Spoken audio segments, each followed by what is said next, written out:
The dust hung heavy in the air the day Patrick Emmett buried his wife, and the sky seemed to forget how to rain, as if even heaven had turned its back on a man with two young sons and a ranch that demanded more hours than the sun could give.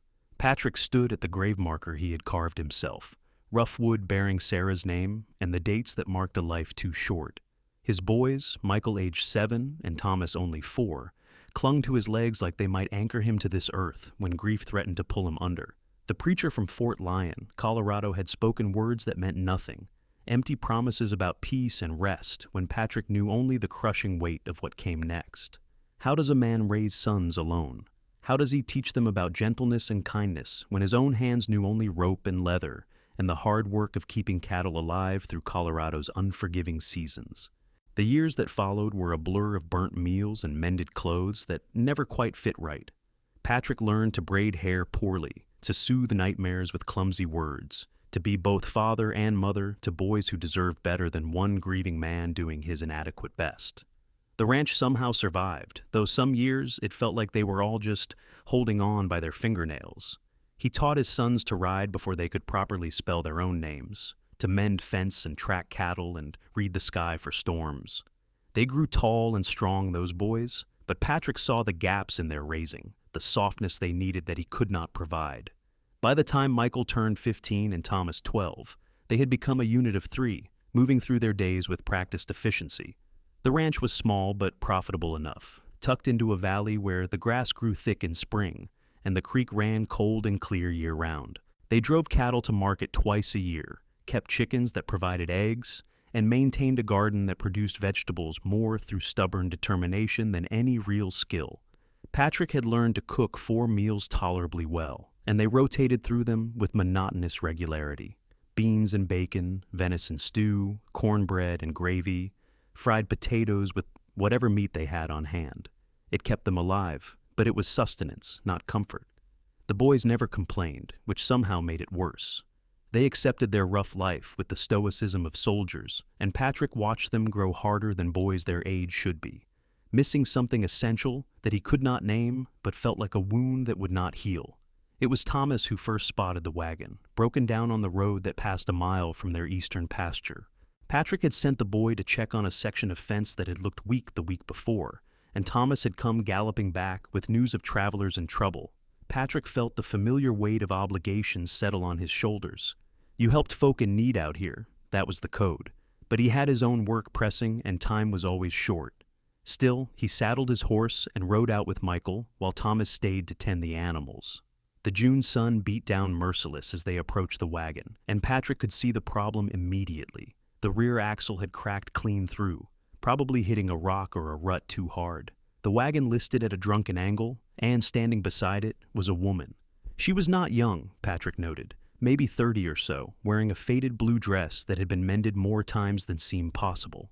Her dark hair was pulled back in a practical bun, and her face was sun-weathered but handsome, with strong features and eyes that held more determination than desperation.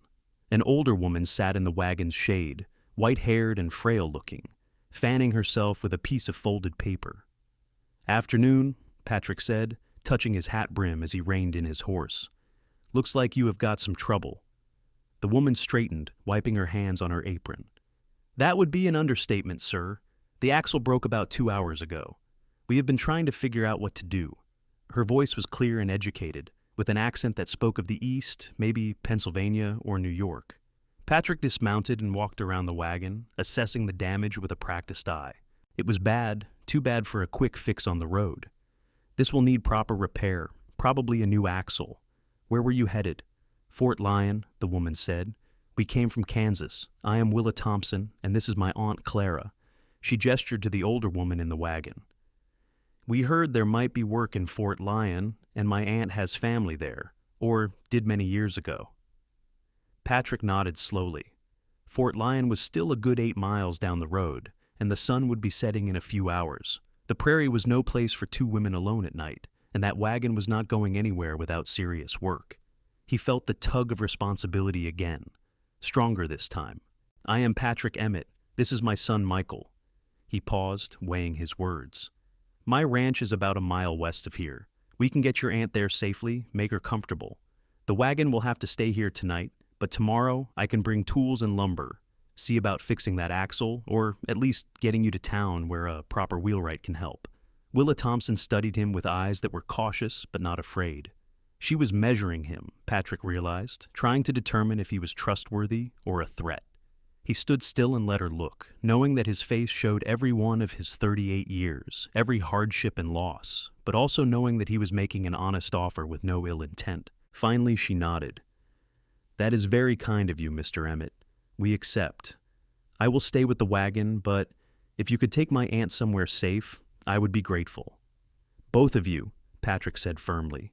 "Nothing in this wagon is worth your safety, Miss Thompson. We will leave it locked up as best we can, and odds are no one will pass this way before morning anyway." She hesitated, then seemed to make a decision.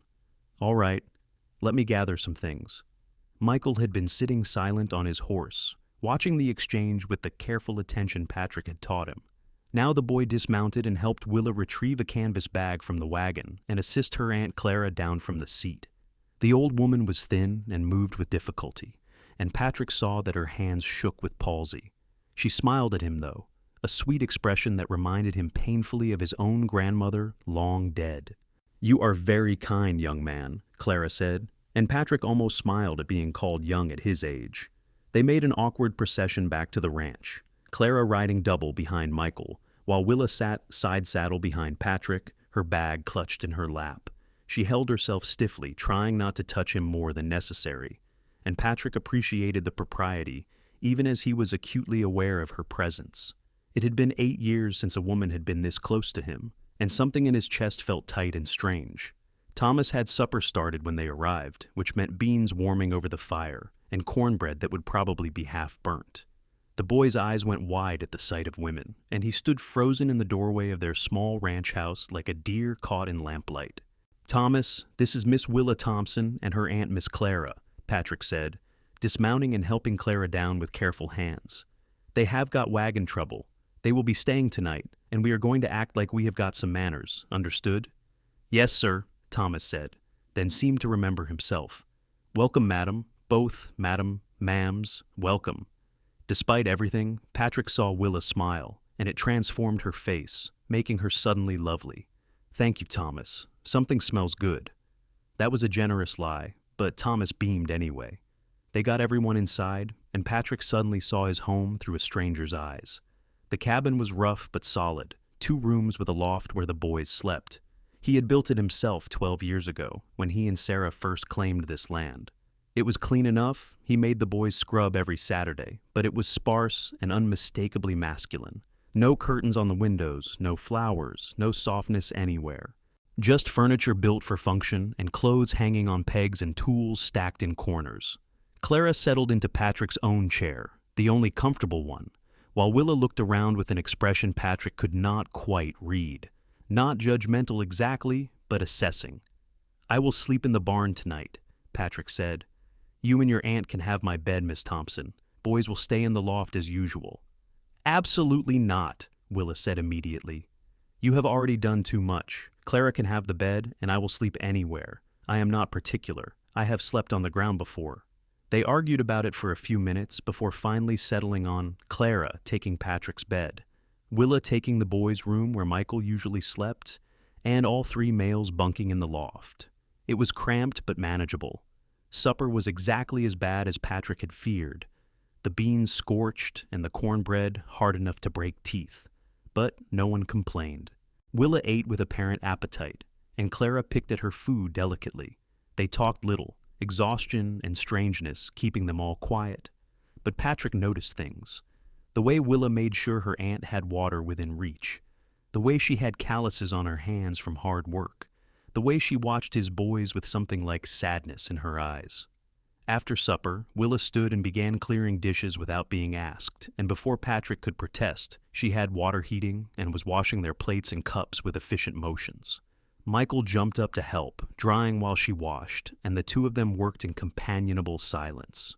Patrick saw his son studying the woman with frank curiosity, probably trying to remember what it was like to have a woman in the house. "You boys have a nice place here," Willa said as she scrubbed a pot. "How much land do you run?" About 600 acres, Michael answered before Patrick could. We run maybe 200 head of cattle, sell off steers twice a year. Plus, we have got chickens and 3 horses, and Pa's been talking about getting pigs, though he says that every year and never does. Willa laughed, a bright sound that filled the room like music. Pigs are trouble. We had them when I was growing up in Pennsylvania. Mean creatures, but useful. You are a long way from Pennsylvania, Patrick observed, her face clouded slightly. My husband and I came west 5 years ago, looking for opportunity. Kansas seemed promising. He died 3 years back, kicked by a horse. I have been working where I could, but Kansas has been getting crowded, and someone said Colorado was growing, that Fort Lyon needed people. When Clara wrote saying she wanted to find her cousin's family, I thought we might try our luck together. I am sorry about your husband, Patrick said, and meant it. She nodded acknowledgement. I am sorry about your wife. Your sons mentioned she has been gone a long while. There was silence then, the shared weight of loss hanging between them. Patrick saw understanding in Willa's eyes, the recognition of someone else who had kept walking when they wanted to lie down, who had survived because there was no other choice. Clara began to nod off in the chair, and Willa helped her aunt to bed with gentle hands. Patrick watched her tuck a blanket around the old woman, with such tenderness that his throat felt tight. When had his boys last been tucked in with such care? When had anyone touched them with softness, instead of the rough affection of a father who did not know how to be gentle? They arranged sleeping spots, the boys climbing to the loft with the excitement of adventure, Patrick laying out his bedroll near the fire. Willa emerged from the bedroom and stood awkwardly for a moment. Thank you again, Mr. Emmett. You did not have to help us, and you have been more than kind. It is Patrick, he said, and out here you help folk. That is just how it is. She nodded, then paused as if weighing whether to say something. Finally she spoke. Your boys are good boys. You have raised them well. Something in Patrick's chest cracked at those words, unexpected and piercing. I have done my best. It has not always been enough. It has been more than enough, Willa said softly. They are strong and capable and kind. That does not happen by accident. She bid him good night and disappeared into the small bedroom, and Patrick lay down on his bedroll, staring at the ceiling beams he had hewn himself all those years ago. He could hear the boys whispering in the loft, excited by the change in routine. He could hear the soft sounds of Willa settling into Michael's narrow bed. And for the first time in 8 years, the house felt less like a shelter from the storm and more like a home. He did not sleep well, too aware of the presence of others, of responsibility and possibility, and things he had thought dead in himself, stirring uncomfortably back to life. Morning came early, as it always did. Patrick woke to the smell of coffee, which was strange because none of them ever bothered to make coffee. They just drank water or milk. He sat up to find Willa already at the stove, her hair neat despite the early hour, wearing the same mended dress but looking fresh and purposeful. I hope you do not mind, she said when she saw him stirring. I found your coffee and took the liberty. I also made biscuits. They are not much, but better than burnt cornbread, I suspect. Patrick stood and walked to the table, where a plate of biscuits sat steaming and golden. They looked perfect, the kind of biscuits his mother used to make, and when he picked one up, it was still warm and smelled like comfort itself. He took a bite and closed his eyes because it had been so long since food tasted like something made with care, instead of just cooked because it had to be. These are good, he said, and his voice came out rougher than he intended. Willa smiled. I am glad. The boys are already up and at their chores. They said something about feeding chickens and checking the horses. Clara is still sleeping. She needs her rest. Patrick nodded and took his coffee outside, needing air and space to think. Michael and Thomas were indeed at their tasks, working with their usual efficiency. They had been raised to understand that the ranch required constant attention, that animals depended on them, that laziness meant suffering. But as he watched them, he wondered what they had missed while learning those hard lessons. After breakfast, Patrick hitched the wagon and loaded tools and lumber, then set out with Michael to see about fixing the broken axle. Willa insisted on coming along despite his protests, saying she wanted to retrieve more of their belongings. Thomas stayed with Clara, who was awake but tired, content to sit in the sunshine and watch the boy work. The ride out to the broken wagon was quiet. Patrick was not much for conversation at the best of times, and he found himself tongue-tied around Willa Thompson in a way that made him feel foolish. She sat beside him on the wagon seat, looking out at the landscape with interested eyes. "It is beautiful here," she said eventually. "Harsher than Pennsylvania, but beautiful. I can see why you stayed." "It is home," Patrick said simply. "Built everything here with my own hands. The land is not easy, but it is honest. It does not lie to you about what it needs or what it can give." Willa nodded thoughtfully. "I understand that. Kansas was harder than we expected. The winters were brutal and the summers worse. But we made it work until we could not anymore." They reached the wagon to find it exactly as they had left it, undisturbed in the morning light. Patrick set to work immediately, assessing the damage more carefully now. The axle was indeed cracked beyond quick repair, but he had brought a spare piece of oak lumber that he could shape and fit if he had a few hours. It was not ideal, but it would get them to Fort Lyon where proper repairs could be made. Willa did not sit idle.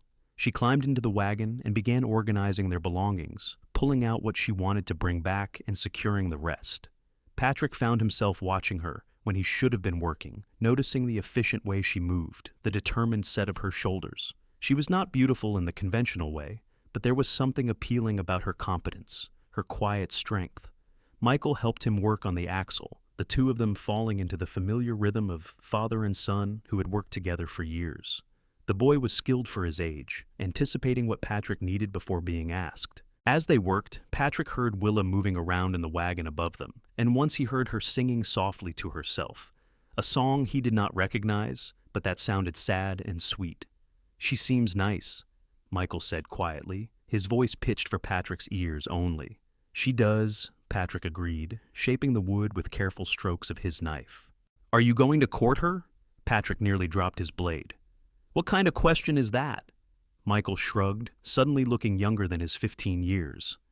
"I just thought, maybe, if she is staying in Fort Lyon, maybe you could call on her sometimes. Thomas and me, we would not mind. We miss having a ma." Patrick's heart twisted. "Your ma cannot be replaced, Michael. You know that." "I am not saying replaced," Michael said, his young face serious. "I am saying maybe we could have something again. Someone who makes biscuits and sings and smells like soap instead of horses. Would that be so bad?"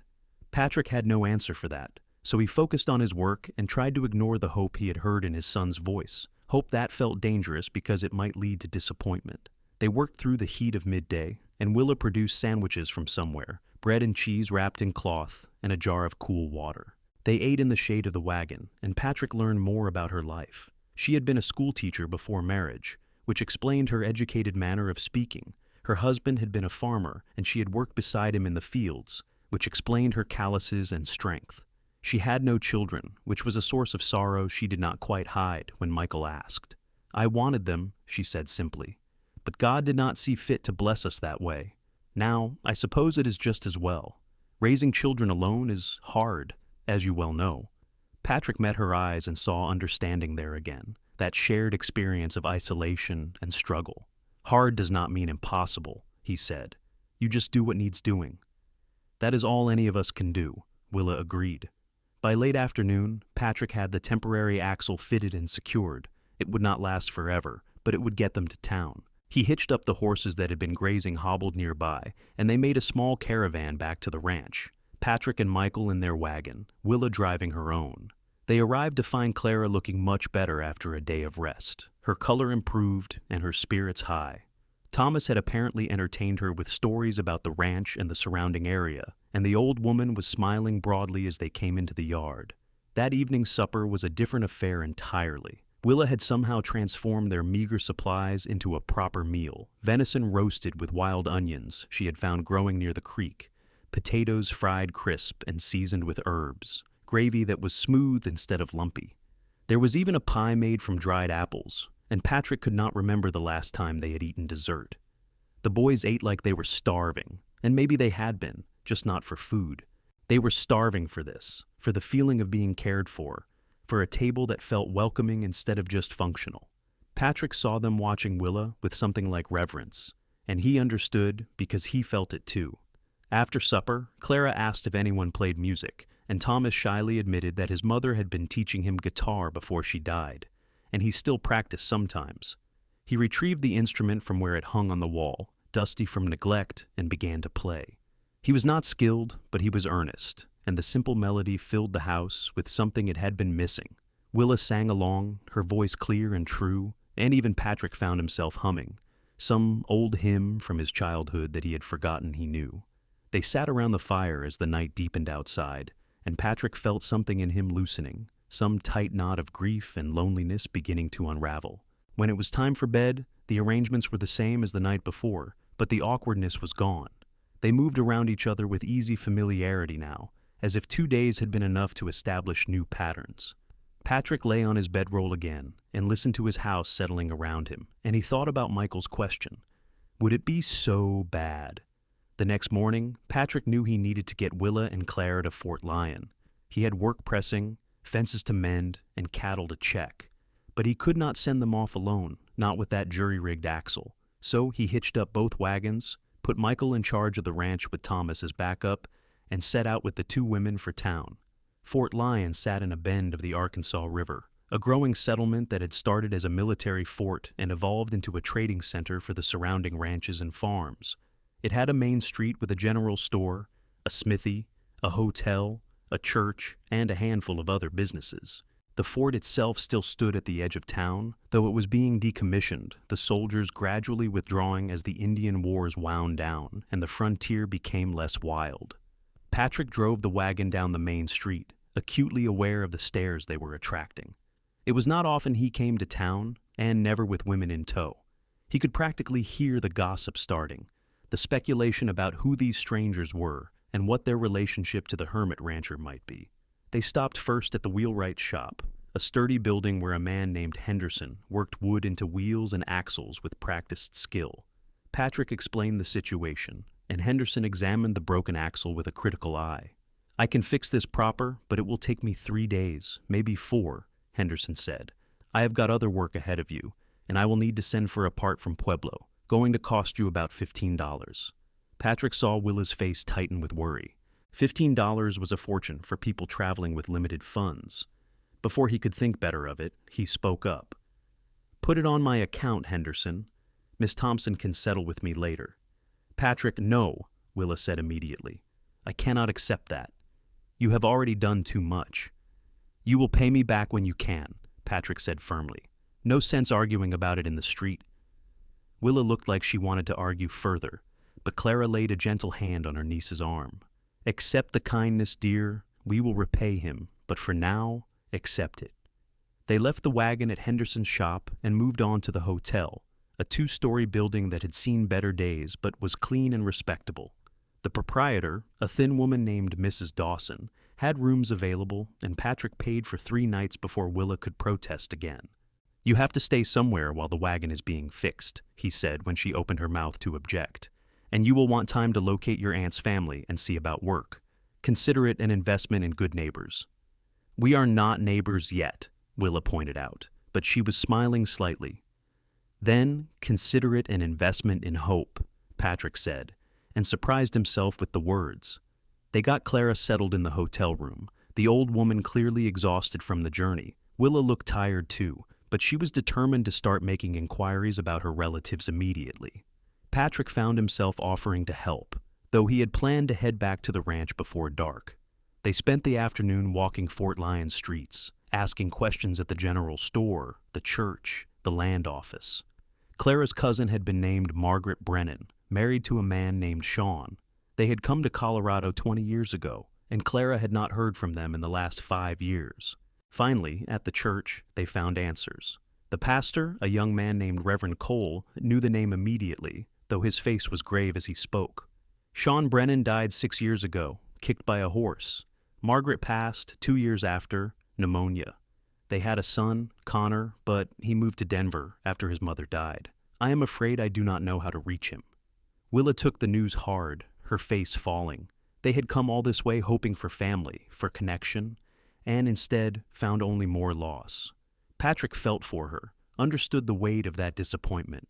They walked back to the hotel in silence, and Patrick knew he should leave, should get back to his ranch and his boys. But he found himself reluctant to go. At the hotel door, Willa turned to him with eyes that were bright with unshed tears. Thank you for everything, Patrick. You have been kinder than we had any right to expect. I will pay you back for the wagon repair and the hotel, I promise. Once I find work, I will send you money." "I am not worried about the money," Patrick said. "What will you do now, without family here?" Willa straightened her shoulders, that determined look settling back over her features. "What I planned. Find work, make a life. Clara and I will be fine. We always are." Patrick wanted to say something more, wanted to offer something, but he did not know what. So he just tipped his hat and climbed back into his wagon, feeling the weight of leaving like a physical ache. The ride back to the ranch seemed longer than usual, and he found himself thinking about Willa Thompson with an intensity that felt dangerous. He was a man of 40, with 2 sons and a ranch to run. He had no business entertaining thoughts about a woman he barely knew, no matter how her biscuits had tasted, or how her laugh had filled his empty house with light. But Michael's words kept echoing in his head. Would it be so bad? The next days fell back into familiar patterns, but something had shifted. The house felt emptier than before, the silence heavier. Thomas kept asking when Miss Willa would visit again, and Michael had taken to making pointed comments about how nice it had been to eat real food for a change. Patrick said nothing, but he thought about her constantly, worried about whether she had found work, whether Clara was well, whether they had enough money to stay in the hotel beyond the 3 nights he had paid for. A week after leaving them in Fort Lyon, Patrick found an excuse to go back to town. They needed supplies, he told himself, though they did not really. He just needed to know they were all right. He found Willa at the general store, wearing an apron and stacking canned goods on shelves. She looked up when the bell above the door chimed, and her face broke into a smile that made his heart skip foolishly. "Patrick, what a surprise. Are you here for supplies?" "Something like that," he said, suddenly feeling awkward. "How have you been? How is your aunt?" "We are well," Willa said, coming around the counter. "Mr. Garrett here hired me to work in the store. The pay is not much, but it is enough for a room at the boarding house. Clara is doing much better with proper rest and regular meals. The wagon should be ready in a few days, and then we will see about finding a more permanent place." Patrick nodded, trying to ignore the disappointment that they would be leaving soon. "That is good. I am glad things worked out." They talked for a few more minutes, awkward small talk about nothing important. And then Patrick made his purchases and left. But as he rode home, he felt worse than before. She was moving on with her life, building something new, and he was riding back to his empty ranch and half-raised sons and loneliness that stretched out indefinitely. That night at supper, burning the beans again because he had let them sit too long while staring at nothing, Thomas spoke up with the bluntness of a 12-year-old who had not yet learned tact. "Why do you not just ask Miss Willa to marry you, Pa? Then she could live here and make biscuits all the time, and Aunt Clara could have Ma's sewing room, and we could be a real family again." Patrick nearly choked on his coffee. "Thomas, that is not how things work. You cannot just ask a woman you barely know to marry you." "Why not?" Thomas demanded. "You like her. She likes you. We all got along fine. What else is there?" Michael, older and more reserved, still nodded agreement. "Thomas has got a point, Pa. You have been alone 8 years. Do you plan to be alone forever?" Patrick looked at his sons, seeing the hope and need in their faces, and he felt the walls he had built around his heart beginning to crumble. It is complicated. "It is only complicated if you make it complicated," Michael said with teenage certainty. "Seems simple to me. Go to town, tell her how you feel, ask her to come home.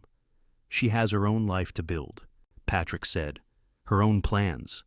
"Maybe her plans could include us," Thomas said softly. "If you gave her the chance." Patrick had no answer for that, so he cleared the table and sent the boys to bed early and sat alone by the fire for hours, thinking.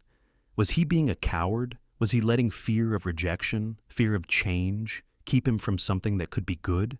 Sarah had been dead 8 years. He had mourned her, would always love her memory, but she was gone. He was still here, still living, and his sons needed more than he could give them alone. More than that, if he was honest with himself, he wanted more too. He wanted to hear singing in his house again. He wanted biscuits and pie and meals that tasted like care. He wanted someone to talk to in the evenings, someone to share the burden of decisions, someone to hold in the darkness when the loneliness felt like it might swallow him whole. He wanted Willa Thompson, and the realization was both terrifying and liberating. The next morning, Patrick rode back to Fort Lyon with purpose. He had washed and shaved and put on his good shirt, the one he wore to church on the rare occasions he attended. His hands were sweating on the reins, and his heart hammered in his chest like he was 16 instead of a grown man, with gray in his beard. He found Willa again at the general store, sweeping the front porch in the morning sunshine. She looked up at his approach, and her expression shifted from surprise to something warmer. "Patrick, twice in 1 week. People will talk." She was smiling as she said it, teasing gently. He dismounted and stood before her, hat in his hands, feeling more nervous than he had, facing down rustlers or stampeding cattle or any of the other dangers of ranch life. At least, with those you knew what you were fighting. This was uncharted territory. "Miss Willa, I need to speak with you about something." Her smile faded slightly, replaced by caution. "That sounds serious." "It is," Patrick said. "Could we talk somewhere private?" She set the broom aside and called into the store that she was taking a break, then led him around the side of the building to a small bench in the shade. They sat, and Patrick turned his hat in his hands, trying to find words for feelings he had barely admitted to himself. "I am not good at this," he started. "I have not had to talk about feelings in a long time, and I was never much good at it even when I did. But my boys said something that got me thinking, and I realized they are right, and I am a coward if I do not at least try to say this." Willa waited, her hands folded in her lap, her expression unreadable. "You have been on my mind since you left," Patrick said, forcing himself to meet her eyes. "I know we barely know each other, and I know you have got plans for your life that probably do not include a rancher and his half-raised sons.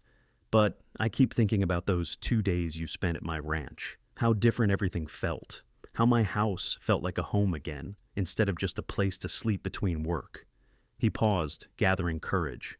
"My boys need a mother. I am doing my best, but it is not enough, and they are missing things I cannot give them. But more than that, I need someone too.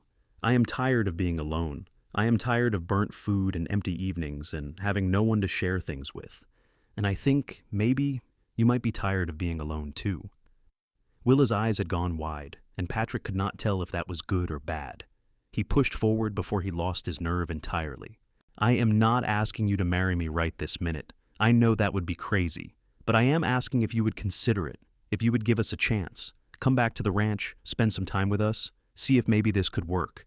You and Clara both. We have got room, and I swear you would be treated with nothing but respect and propriety. If it does not work out, I will bring you back to town with no hard feelings. But if it does work out, well, maybe we could both stop being so alone." The silence that followed felt like it lasted a year. Patrick's heart was pounding so hard he was sure she could hear it. Finally, Willa spoke, her voice soft and wondering. "Patrick Emmett, are you asking me to come court you?" "I suppose I am," Patrick said, "or asking to court you, however it works." A smile started at the corners of her mouth and spread across her face like sunrise. "That is the most roundabout, awkward proposal I have ever heard." "It is not a proposal," Patrick said quickly. "It is a consideration of a possible future proposal, maybe." Willa laughed then, that bright sound he had heard in his kitchen, and she reached out and laid her hand over his. Her palm was warm and calloused from work, and the touch sent electricity through him. "I have been thinking about you too," she admitted. "About those 2 days, about your boys, about what it felt like to cook in a kitchen again and hear music and feel useful. I took this job because I needed money, but I have been wondering if maybe I was settling for survival when I could have something more." "So that is a yes?" Patrick hardly dared to hope. "That is a yes to trying," Willa said carefully. "I want to be clear about something, though.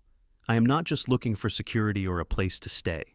If we do this, I need to know that you want me, Willa, not just a woman to cook and clean and raise your children. I have been a convenience before, and I will not do it again." Patrick turned his hand over, so he was holding hers properly, his rough fingers intertwining with hers. "I want you, Willa Thompson. I have not felt this way about anyone since my Sarah died, and it scares me half to death, but I know the difference between wanting help and wanting a person. I want you." She squeezed his hand, her eyes bright with tears that did not quite fall. "Then yes, Patrick, I will come try. Clara and I will come stay at the ranch, and we will see if maybe this could be something real." Patrick felt like he could breathe properly for the first time in days. They made arrangements quickly, Willa talking to her employer and collecting her things from the boarding house. By afternoon, they were traveling back to the ranch. Willa and Clara in the newly repaired wagon, Patrick riding alongside. The boys were ecstatic when they arrived, Thomas whooping and dancing around, while Michael tried to maintain teenage dignity, but could not hide his grin. They fell all over themselves, helping Clara down from the wagon and carrying bags inside, treating Willa like visiting royalty. That first evening set the pattern for the days that followed. Willa took over the kitchen with obvious relief, transforming their rough supplies into meals that made them all grateful. Clara, despite her age and frailty, proved to have a gift for mending and sewing, and she quietly went about patching clothes and making curtains from some cloth Willa had brought. The boys were suddenly on their best behavior, conscious of being watched and judged, eager to prove they were worthy of this gift that had fallen into their laps. Patrick found himself watching Willa constantly, learning her rhythms and habits. She woke early and moved through the morning chores with quiet efficiency. She sang while she worked, old hymns and folk songs and melodies she made up on the spot. She was patient with the boys, but did not coddle them, treating them like the young men they were becoming, rather than children. She laughed easily, but could be serious when needed. She was strong and capable and independent, but she did not push him away when he offered help or tried to make things easier for her. In the evenings, they sat together after the boys had gone to bed, talking in the firelight about their lives and losses and hopes. Willa told him about her childhood in Pennsylvania, the daughter of a schoolmaster who had taught her to read Latin and appreciate poetry. She told him about her marriage, which had been good if not passionate, built on friendship and mutual respect. She told him about the hard years in Kansas, about working herself to exhaustion beside her husband, about the grief of his sudden death, and the struggle to survive alone. Patrick told her about building the ranch, about the early years when it seemed like everything that could go wrong did. He told her about Sarah, about their love and partnership, about her strength during childbirth and her weakness after, how she had faded gradually over months while he watched helplessly. He told her about the crushing loneliness of the years after, about feeling like he was failing his sons every single day, about the guilt of not being enough. "You are enough," Willa said fiercely one night, her hand finding his in the darkness. "You kept them alive, kept them safe, taught them to be good men. That is more than enough." "I want to be more than just enough," Patrick admitted. "I want them to be happy, not just surviving." "Then we will make them happy," Willa said simply. "Together." The courtship, if it could be called that, progressed over the following weeks with a strange mix of propriety and domesticity. Patrick was acutely aware of maintaining Willa's reputation, making sure she had her own space and privacy, never being alone with her in ways that could be misconstrued. But at the same time, they were living together, sharing meals and work and the intimate details of daily life. It was backwards from any normal courtship, but nothing about their situation was normal. Patrick found himself falling in love in ways both familiar and new. He loved watching Willa with his sons, the way she listened to their stories and asked questions that made them think. He loved how she had transformed their house, adding small touches of beauty that made it welcoming without changing its essential character. He loved her laugh, her strength, her quiet competence. He loved the way she looked in the morning with her hair down, the way she hummed while cooking, the way her eyes crinkled when she smiled. 1 month after Willa had come to stay, Patrick woke early and rode out to check on the cattle in the northern pasture. It was a beautiful August morning, the sky vast and blue, the grass still green from summer rains. He sat on his horse looking out over land he had claimed and tamed and loved, and he thought about how it would feel to share all of this with someone, to have a true partner again. When he returned to the ranch, he found Willa in the garden, picking vegetables for the evening meal. She looked up at his approach and smiled, shading her eyes against the sun.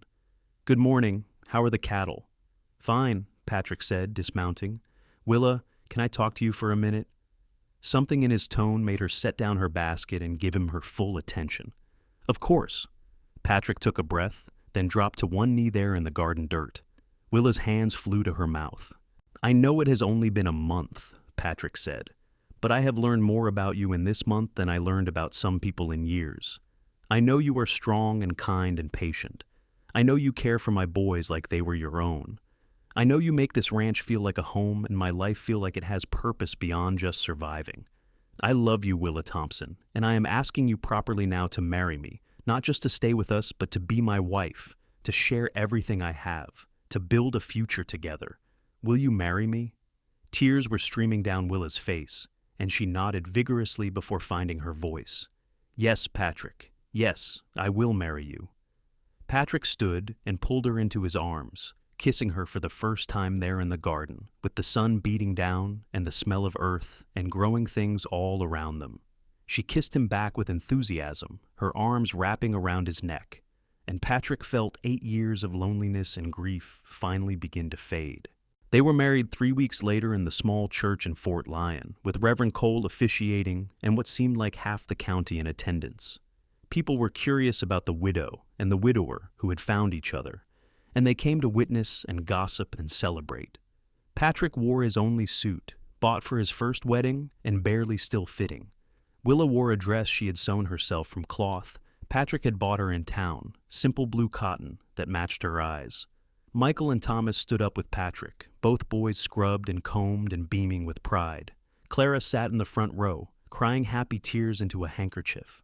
When Patrick and Willa said their vows, promising to love and honor each other until death parted them, both of them spoke with voices strong and sure.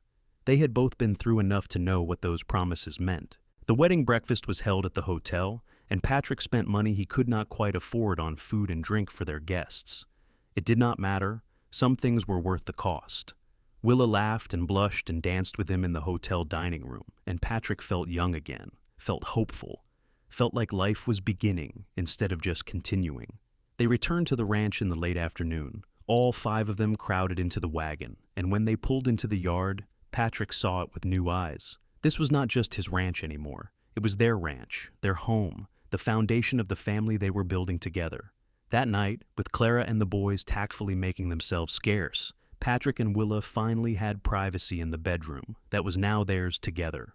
They came together with tenderness and passion, both of them a little awkward after years alone, but finding their way to each other with patience and care. Afterward, lying in the darkness with Willa's head on his chest, Patrick felt a peace he had thought lost forever. "Are you happy?" he asked, his hand stroking her hair. "Happier than I have been in a very long time," Willa answered. "Are you?" "Yes," Patrick said simply. "I did not think I would ever feel this way again, but yes." The months that followed were an adjustment for everyone, but a good one. Willa settled into running the household with Clara's help, and the ranch flourished under their combined efforts. The boys bloomed under Willa's attention, becoming more open and expressive, laughing more, arguing more, acting like normal children instead of miniature adults. Clara, with purpose and family around her, grew stronger and more vital, taking joy in her role as beloved aunt and grandmother figure. Patrick found that sharing his life made everything better and easier. Willa was a true partner, not just in the house, but in running the ranch. She had opinions about when to sell cattle and which horses to breed and how to improve the water system. Sometimes they argued about decisions, but it was the healthy disagreement of equals working toward the same goal, not the frustrated loneliness of making every choice alone. In the winter of that first year, during a cold snap that made everything brittle and frozen, Willa came to Patrick with news that made his heart nearly stop with joy. She was with child, due in early summer. Patrick swept her up and spun her around the kitchen, while she laughed and scolded him for being foolish. The boys were thrilled at the prospect of a baby brother or sister, and Clara cried happy tears and began knitting tiny blankets. The pregnancy was not easy on Willa. She was sick for weeks, exhausted all the time, and Patrick worried constantly, remembering Sarah's difficult pregnancies. But Willa was strong, and she had advantages Sarah had not: a full household to support her, and less physical labor to do. Still, Patrick watched her like a hawk, trying to keep her from overexerting herself, and she tolerated his hovering with patient amusement. In June of 1884, on a warm evening with meadowlarks singing outside the window, Willa gave birth to a healthy baby boy.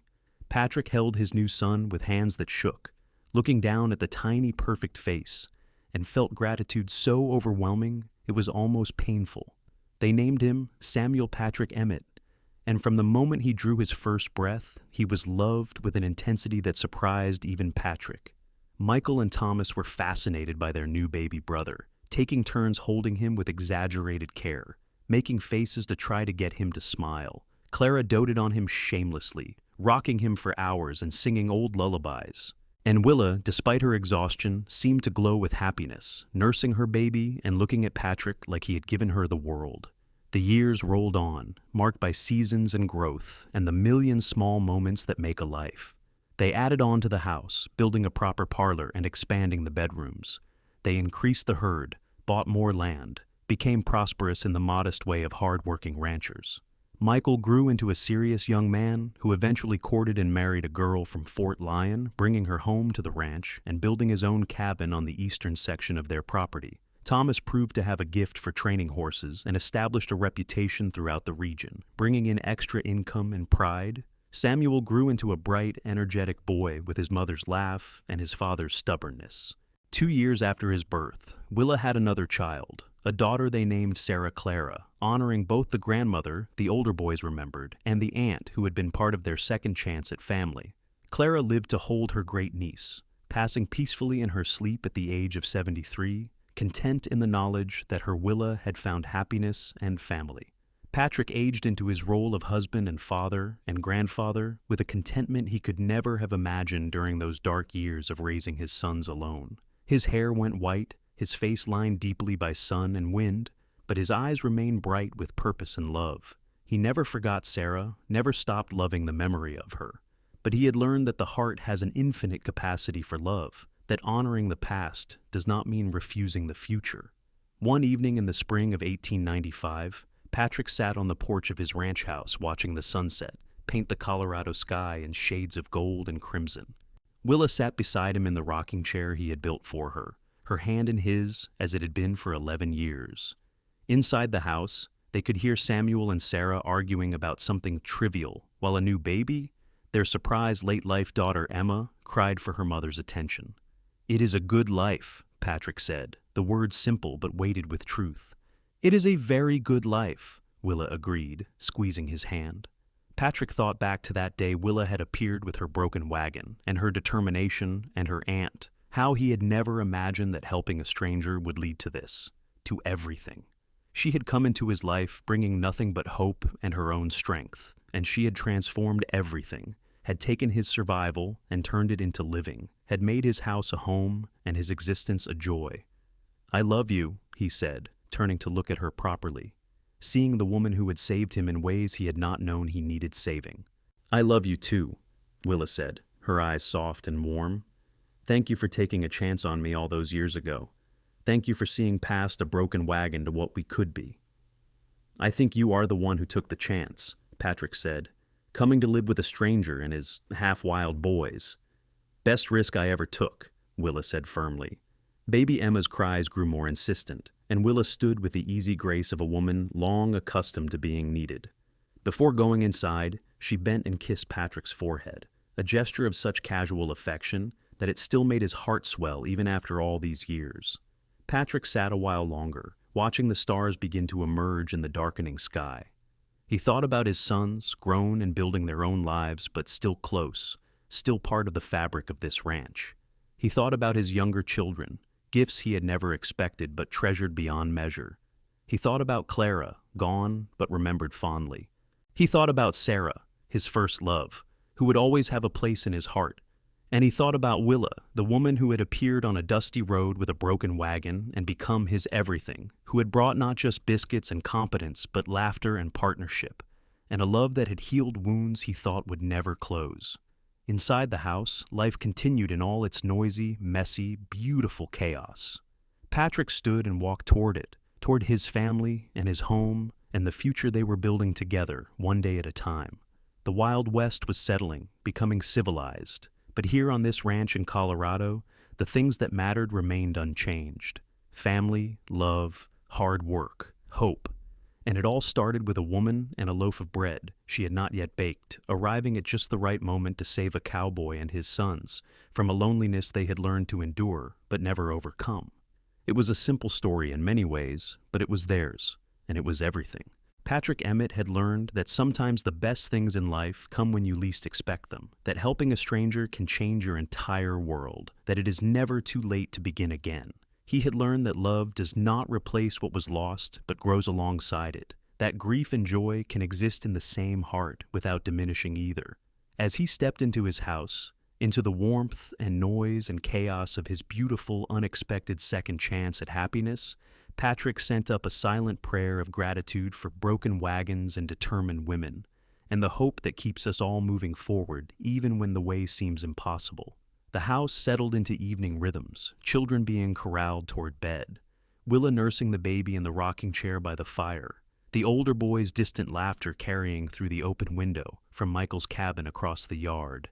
Patrick sat at the table he had built with his own hands and watched his family move around him, and he knew with certainty that he was the luckiest man alive. This was not the life he had planned or expected. It was better. It was messy and complicated and full of challenges, but it was rich with love and meaning and connection. It was everything he needed, everything his sons needed, everything they had all been missing during those hard years of just surviving. And it had all started on a dusty road under a merciless sun, when a man stopped to help a woman with a broken wagon, and neither of them knew they were about to find exactly what they had been missing.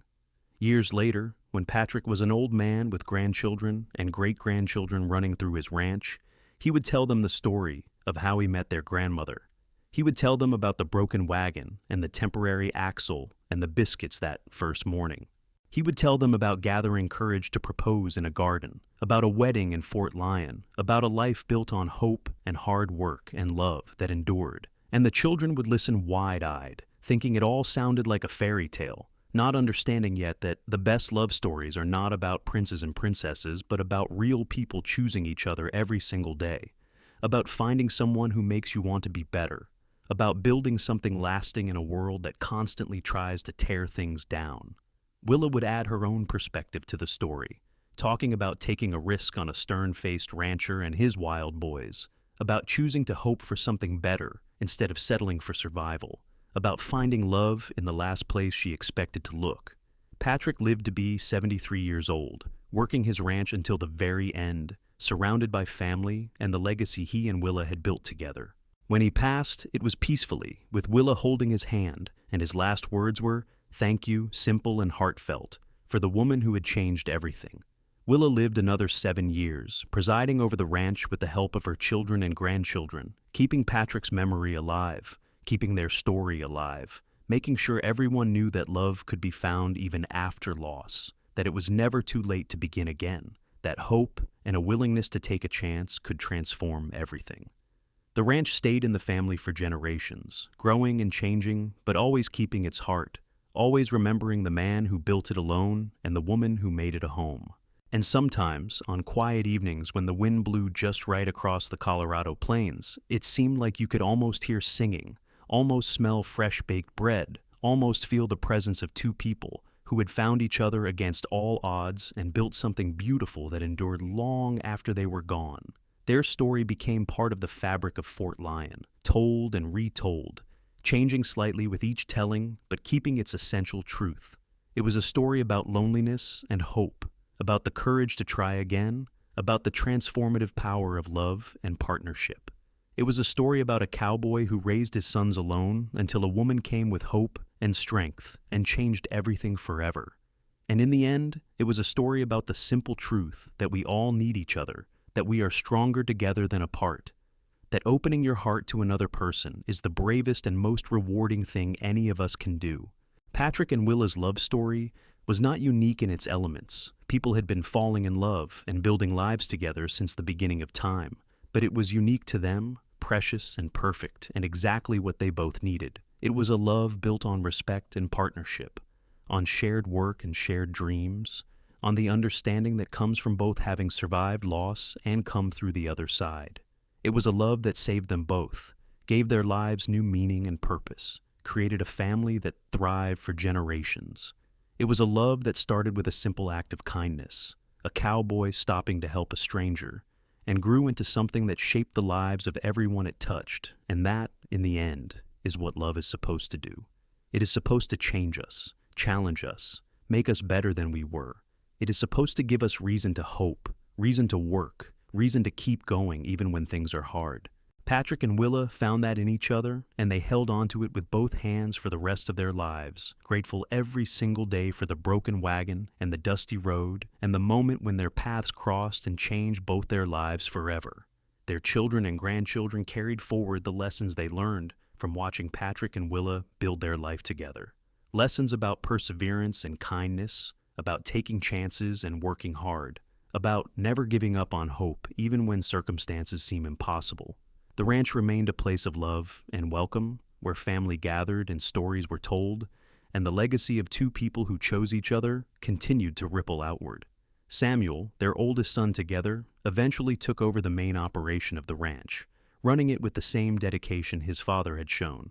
He married a school teacher from Denver, and they had 5 children who ran wild through the same fields where their father had played. Sarah Clara became a teacher herself, opening a school in Fort Lyon that served the growing community, carrying on her mother's belief in the power of education. Emma, the baby, surprised everyone by becoming a writer, documenting the history of the region and preserving the stories of people like her parents who had built lives in the wilderness. Michael's children and grandchildren stayed close, their cabin expanding into a full homestead on the eastern section of the original ranch property. Thomas's reputation as a horse trainer grew legendary, and people came from as far as Denver and Pueblo to buy horses he had trained. The Emmett name became synonymous with integrity and hard work throughout the region. But beyond the practical legacy, beyond the land and the cattle and the prosperity, Patrick and Willa left something more valuable: proof that it is never too late to start over, that love can heal even the deepest wounds, that hope and courage and an open heart can transform everything. They showed their children and grandchildren that family is not just about blood, but about choice and commitment and showing up every day to do the work of loving each other well.